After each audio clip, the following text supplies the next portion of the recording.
Next gen நேயர்களே அனைவருக்கும் வணக்கம். நான் உங்கள் ஸ்ரீ சுபம் விஜயகுமார். குரு வக்கர நிவர்த்தி இந்த உலகத்தில் செய்யும் ஜாலங்கள் என்ன? நம்ம ராசி அடிப்படையில் என்னங்க நடக்குது? இந்த குரு வக்கர நிவர்த்தி பார்க்கணுமா? உலக அளவில் மாற்றங்கள் நடக்கிறதுக்கு காரணமே குரு வக்கரம் பெறும்போதாங்க. குரு வக்கரம் பெற்றிருக்கும்போது நகையோட ரேட்டு என்னங்க கூடியிருக்கு? இந்த 4 மாதத்தில் ரேட்டு, அந்த ரேட்டை நம்ம வாழ்நாள் நினச்சி பார்த்துருப்போமா? வாங்குறதா கண்ணில் பார்க்குறதா? இதுதான் இது. சரி, இது மட்டும்தான் கூடிச்சா? விலைவாசி கூடிட்டே இருக்கே. அடிப்படை தேவையிலிருந்து சார் இடம் வீடெல்லாம் கண்ணில் நினைக்க கூட முடியாதுங்க. அப்படி ஆகிப்போச்சு. அப்போ வாங்குகிற அனைத்தும் விலைவாசி கூடுது.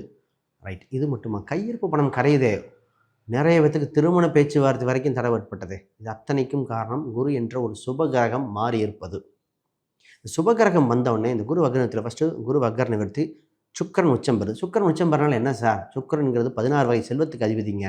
குரு பணத்தை மட்டும் கொடுப்பாருன்னா சந்தோஷத்தை கொடுக்க. சுக்கரன் இருந்தால் தாங்க சந்தோஷம், குழந்தை பிறப்பு, தாம்பத்தியம் ரீதியாக ஹாப்பினஸ், மனசு சௌக்கியமாக இருக்குன்னா சுக்கரன் வேணும். நினைப்போம்ல, நம்ம ஏதோ ஒரு கொஞ்சம் கஷ்டமாக இருக்குது, ஒரு கேளிக்கை விடுதி போகிறோம் அப்படின்னா சுக்கரன் தேவை. சரி, அதிகாரம் நிர்வாகம் இதோட ராகக்கெதுக்குள்ள அனைத்து கிரகம் அடைபடுது. இந்த நேரத்தில்ங்க செல்வ செழிப்பு, லட்சுமி கடாட்சங்கள், சொத்து சுகங்கள், இடம் வீடு சம்மந்தப்பட்ட அமைய, பிஸ்னஸில் அதீத வளர்ச்சி ஏற்படைய, எதிரிகள் சம்மந்தப்பட்டது விலக, திருஷ்டி தோஷமாக இருக்கா, செய்வனையாக இருக்குமான்னு டவுட் வந்தது இல்லையா, அதற்குண்டான விடிவு காலம் என்ன, இது மாதிரி பலதரப்பட்ட பார்க்கலாம். நிறைய பேர் பார்த்திங்கன்னா அந்த பூர்வீக ரீதியான சொத்துக்கள் சம்மந்தப்பட்ட பேச்சுவார்த்தைகள் பேசிகிட்டே இருக்கும், நடக்கலை. எல்லாமே நடக்கிற மாதிரி இருந்தால் தடைப்படுது. இதில் இந்த காதல் என்ற ஒரு விஷயம் திருமணமாக கூடுமா இல்லையா, இது பால ரைட். இப்போ குரு வக்கர நிவர்த்தி வந்து உங்கள் ராசியில் 3ஆம் இடத்துலேருந்து 7, 9, 11 பார்க்குறார். 11 லாபஸ்தானம், 9 பாக்யஸ்தானம், 7ஆம் இடம் திருமணம் நிவர்த்தி ஸ்தானம். ஆக மொத்தம் நமக்கு இந்த காலபுருஷ தத்துவத்தின்படி நல்ல காரியம் நடக்க வந்தாச்சு. அப்போ நமக்கு ராசிக்கு என்னங்க நடக்குது அதையும் பார்த்துட்டு நிச்சயமாக இது உங்கள் லைஃப்க்கு டேர்னிங் மூமெண்ட்டாக இருக்குது, மாற்றுக்கிறது இல்லை. ரைட், முழுமையாக உங்கள் ராசியை பற்றி பார்ப்போம். அதுக்கு முன்னாடி யாருக்காவது கேள்விகள் சந்தேகம்னா கமெண்ட் பண்ணுங்கள். புதுசாக பார்க்குறவங்க சப்ஸ்கிரைப் பண்ணிக்கோங்க. துலாம் ராசி தொட்டதெல்லாம் தொடங்கும் காலகட்டம் வந்திருக்கு. இந்த குரு வக்ர நிவர்த்தி காலகட்டத்தில் முழு சுபர் பார்வை உங்கள் ராசிக்கு தான். குரு பார்வை முழு பார்வையாக 5ஆம் பார்வையாக வருது. ஆஹா, அப்போ நல்ல விஷயமா இருக்குமா? நிச்சயமாக. சார் இத்தனை நாளாக தவறு விட்டா கிடைக்கும் தவிச்சிட்டு இருந்த விஷயங்கள்லாம் கிடைக்க போகுது. என்ன சார் கிடைக்க போகுது? பலதரப்பட்ட விஷயங்கள் இருக்குது, அதை பற்றி பார்ப்போம். அதற்கு முன்னாடி துலாம் ராசின்னு வச்சுங்களேன், சமநிலை பண்பு. அதாவது இந்த ராசிக்கு ஒரு ஸ்பெஷலுங்க. ஒர்க் லைஃப்பும் ஃபேமிலி லைஃப்பும் பேலன்ஸ் பண்ணுற இயற்கையாக அமைஞ்சிரும். மற்றவங்களாம் ஒர்க்லேயே இருந்தேன், குடும்பத்தை விட்டுட்டேன், குடும்பத்தையே பார்த்தேன், வேலையை பார்க்க முடியல, ரெண்டும் சமநிலைப்படுத்த இயற்கையாக இறைவனாக பார்த்து விடுவான். இந்த ராசி பார்த்திங்கன்னா நியாயம் எந்த பக்கம் இருக்குது அந்த பக்கம் பேசும். நல்லவன் பக்கம் கெட்டவன் அதெல்லாம் பார்க்காது. நியாயம் எது அதை பார்ப்போம். அதெல்லாம் கரெக்டான பர்ஃபெக்டாக பார்க்கும் தன்மை. இந்த ராசியை ஒரு சில விஷயங்கள் பார்த்து நீங்கள் சொல்லுங்கள் கேட்குறோம் அப்படின்னு தலைமை தாங்கும் பண்பு, நீதி சொல்லும் பண்பு உண்டு. ஆனால் கலை உணர்வு இருக்குங்க. இந்த ராசி ஒரு சில விஷயம் க்ரியேட்டிவிட்டியாக செஞ்சால் அடடா அவ்வளோ அழகாக இருக்குது, யுனிக்கான விஷயம். இந்த ராசிக்கு கலை உணர்வும் இருக்கும், ஆனால் வைராகியம் இருக்கும். சாதிச்சு காட்டுறேன் பார் அப்படிங்கும் நிச்சயமாக. ஆனால் இவங்க பார்த்திங்கன்னா சிரிச்சுக்கிட்டே இருக்கிற மாதிரி இருக்கும். இவங்களுக்குள்ள ஒரு acting skill, mimicry skill, leadership quality அதெல்லாம் வெளியே தெரியாமல் இருக்கும். சூரியன் இங்கே பார்த்திங்கன்னா என்னென்னா கொஞ்சம் நீச்சம். அப்போ நான் என்ற அகந்தை இல்லாத துலாம் ஜெயிச்சிடும். இப்போ நான் அப்படி மட்டும் சொல்லக்கூடாது. நாம் சொல்லும்போது நாம சொல்லிக்கணும். அதுதான் இந்த ராசி அது சொல்ல ஏன்னா 7ஆம் அதிபதி 2 இருக்குது. நாம் சொன்னால் பணம் வரும், நான் சொன்னால் வேலை கூட போயிடும். அந்த ஒரே ஒரு பாயிண்ட் மட்டும் பார்த்துங்க. இப்போ விஷயத்துக்கு வருவோம். சார் உங்களுக்கு குரு பார்வை வந்தாச்சு, 3, 5 பார்க்கிறது. முதல்ல மனசுக்கு சந்தோஷமான விஷயம் நடக்குது. இடமாற்றம் ஏற்பட வாய்ப்புண்டு. இடமாற்றம்னா தொழில் ரீதியாக இருக்கலாம், வேலை ரீதியாக இருக்கலாம், ஏதோ ஒரு சேஞ்ச், பிஸ்னஸ் சம்மந்தப்பட்ட ஏதோ ஒரு சேஞ்ச் நடந்து அது அற்புதமாக இருக்கும். கம்யூனிகேஷன் வகையில் யோகம், ஆன்லைன் வகையில் யோகம். நிறைய பேர் ஆன்லைனில் பிஸ்னஸ்ஸு, ஆன்லைன் யூடியூப் இந்த மாதிரி பண்ணி அதில் அற்புதமாக இருக்கிற காலகட்டம். சார் நிறைய பேர் பார்த்திங்கன்னா முயற்சி சம்மந்தப்பட்டு செஞ்சு ஒரு ஒன்றுக்கு மேற்பட்ட ரிப்பீட் பண்ணி ஒரு திருப்பி அந்த மாதிரி இருக்கும். இப்போ முயற்சி பண்ணால் சக்ஸஸ் ஆகிற மாதிரி டக்கு நடக்கிற அம்சம் இந்த ராசிக்கு வந்தாச்சு. சார் ஜெயிச்சிருவேனா? நிச்சயமாக. இந்த ராசிக்கு அந்த யோக பலன் வந்தாச்சுங்க. இப்போ கம்யூனிகேஷன் ஸ்கில்லும் சரி, கூட்டு சம்மந்தப்பட்டது, அண்டை வீட்டாருடன் இணங்கி விழுத்தல், அது இப்போ ஸ்டேஜ் சம்மந்தப்பட்டது, ஒரு மேடை பேச்சு உண்டு, சினிமா சம்மந்தப்பட்டது, இல்லை ஒரு டிவி யூடியூப்பில் வர அமைப்பு உண்டு.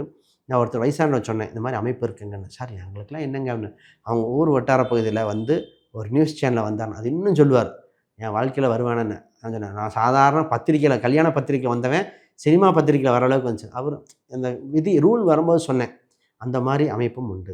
சரி ரைட். இப்போ திருமணம். சார் திருமணத்துக்கு கோல்டன் டைம். மன மகிழ்ச்சியான காலகட்டம். குரு பலன் இருக்குது. திருமணத்தை தள்ளி போட வேண்டாம். உங்களுக்கு நல்ல வரனாக வரும். ஒரு சில பரிகாரங்கள் மட்டும் ஜாதக ரீதியாக இருந்து அது என்னென்னு பண்ணிவிட்டு பண்ணுங்கள், நல்லாயிருக்கும். கூட்டால் ஆதாயம். கூட்டு சம்மந்தப்பட்ட உங்களுக்கு ஒத்து வருது. கூட்டா தனித்தா, கூட்டுங்கிறது நல்லபடியாக இருக்குது.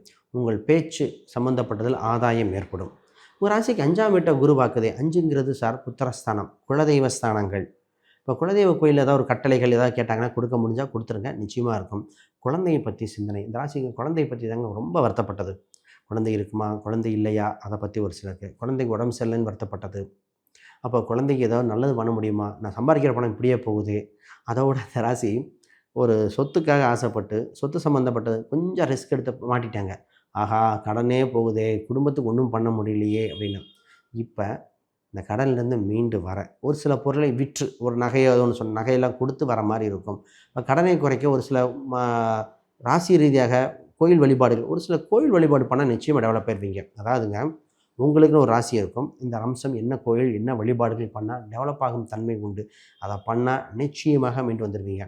இப்போ பிஸ்னஸ் பிஸ்னஸ் தான் யோக காலகட்டம்.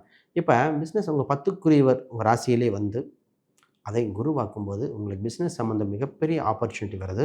அந்த பிஸ்னஸில் என்ன பண்ணணும்னா, என்ன பிஸ்னஸ் பண்ணலாம், எப்போ பண்ணலாம் அப்படின்னு ஒரு திட்டமிடல் பண்ணால் டெவலப் ஆயிரும். இப்போ இம்போர்ட் எக்ஸ்போர்ட், வெளி மாநிலம் தொடர்புடையது, பேச்சு மற்றவங்க கன்வின்ஸ் பண்ணக்கூடிய இந்த மாதிரி நல்லாயிருக்கும். ரியல் எஸ்டேட் யோகம் உண்டு.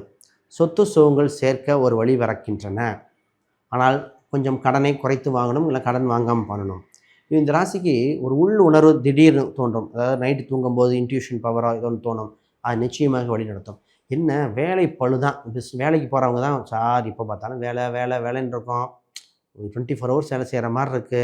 ஃபேமிலி கூட பண்ணிவிட்டு ஃபேமிலி ஒர்க்கு பண்ணும்போது எங்களுக்கு எக்ஸசைஸ் பண்ண முடியல, அது பண்ண முடியல, ஏதோ ஒரு வித ஒர்க் லைஃப் பேலன்ஸ் மட்டுமே இருக்குமே தவிர பர்சனல் இன்ட்ரெஸ்ட்டை கொஞ்சம் பண்ண முடியலன்னு இருக்கும். அது சில காலம் மாறிடுங்க. ஆக மொத்தம் பொருளாதார உயர்வு, சம்பள உயர்வு அதிகரிக்கிற இடம் இதான். காசை சேர்த்த பாருங்கள். இந்த ராசி கையில் வச்சு செலவு பண்ணிடும். டக்குன்னு ஒரு ஃபிக்ஸ்டு டெபாசிட்டு ஒரு இதாக போட்டு கையிருப்பு பணத்தை பயன்படுத்தணும். கிரெடிட் கார்டை பயன்படுத்த தெரிந்தால் பயன்படுத்தணும், இல்லைன்னா வேணாம் தூக்கி போடணும். கிரெடிட் கார்டு கவனம். சீட்டு போடுகின்ற பணம், சீட்டு போடுற ஹேபிட் ஒருத்தங்க கேட்பாங்க, ஒரு சிலாம் கேட்குறீங்க. நகைச்சீட்டு இந்த மாதிரி சீட்டு போடுறதுல நல்ல இடம் தெரிஞ்சால் தான் போடணும். சீட்டு போடுறதில் யோகம் கொஞ்சம் குறைவு தான் இந்த ராசிக்கு. அது மட்டும் பார்த்து பண்ணுங்கள். இன்னும் குழந்தைகள் பற்றி சொல்லலாம். Health point of view, health தாங்க இப்போ தான் கொஞ்சம் இம்ப்ரூவ்மெண்ட் ஆகிட்டு வருது. சார் மீண்டு வந்துடுவானா, ஒரு நான் சொன்னேன், கொஞ்சம் கண்டம் இருக்கிறவங்க கூட ஒரு சில கோயில் பரிகாரம் கொடுத்து அதை சின்ன கண்டம் தாண்டி வந்தாங்க. சில வருடம் தப்பிச்சு வருவானா, கேன்சராக இருக்குமா, அடிக்கடி கேன்சர் வருது அந்த பெற்றாங்க. மூட்டு மாற்று அறுவை சிகிச்சை வருது. இந்த காலகட்டம் அப்படி இருக்க போல் இருக்குது. நிச்சயமாக நல்ல நேரம் வர வாய்ப்புன்னு சொல்லிக்கிட்டே போகலாம். வேறு கேள்விகள் சந்தேகம்னா கமெண்ட் பண்ணுங்கள்.